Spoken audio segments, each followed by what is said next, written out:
Maji sasa tuelekee Turkana ambapo jamii hiyo ya Waturkana hula nyama pamoja na ngozi yake, huku wakisema kwamba nyama inayochomwa na ngozi huwa inatibu magonjwa ya tumbo. Isitoshe, matumbo ya mifugo hao wanapochinjwa hutumika na wataalamu wa jamii ya Turkana kueleza iwapo kutakuwa na janga la ukame, mvua, mafuriko, kifo cha kiongozi au hata hatari ya wizi wa mifugo. Nyama ya kuchomwa katika jamii ya Turkana iitwayo Topetekon hupendwa zaidi na wakazi, ila mwanamke haruhusiwi kabisa kukaribia eneo wanalochoma nyama hiyo. Mwanahabari wetu wa Turkana Kitio Mika anatupasha zaidi.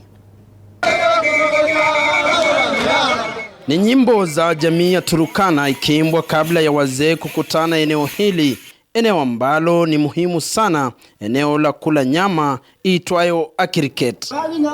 Nyama ya kuchomwa katika jamii ya Turkana maarufu Topetekon hupendwa zaidi na wakazi. Waturkana ana utamaduni yao, wanapanga mambo yao kama wazee walio wamerithiwa hiyo mipango. Nyama ile imechomwa ndio nyama mzuri, tena nyama tamu sana, kwa sababu mbuzi wetu iko na chumvi ndani. Hakuna chumvi inawekwa, ni nyama tamu. Wakati wewe unakula unasikia kabisa kama umekula nyama. Wazee wanaoketi sehemu ya kula nyama sharti wawe wametimiza vigezo hitajika vya mila ambayo ni nguzo muhimu katika jamii ya Turkana iitwayo asapan. Wale wanakaa kwa cricket ni wazee, wale wanawasapani, wale wameoa rasmi, wameoa dume, ndio wanakaa kwa cricket, na mzee mwenye anasimamia, na ile mzee ile ametangulia kufanya asapani, ile mzee ile alimaliza kwa ile ya kwanza, huyo mzee ndio anakaa hapo,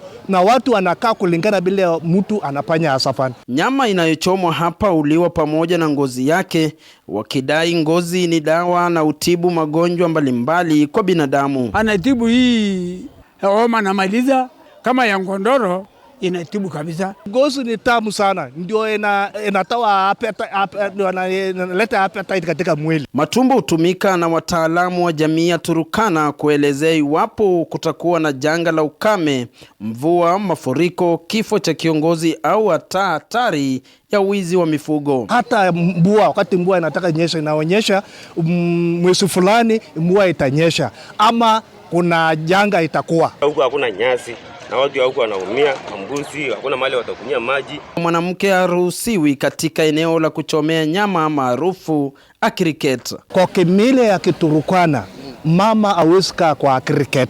Mama inakaa mbali. Vijana hapa upewa jukumu la kuchoma nyama, ila hawastahili kula hadi wapewe ruhusa rasmi kutoka kwa mzee. Kama umetenda hii na hii, nyinyi ndio mtaenda kuchomelea sisi nyama. Wazee hao wakati wanaletwa chakula, wanaitia wa kijana yao, wanaitia chakula. Wa kijana ndio anachoma, analeta wazee.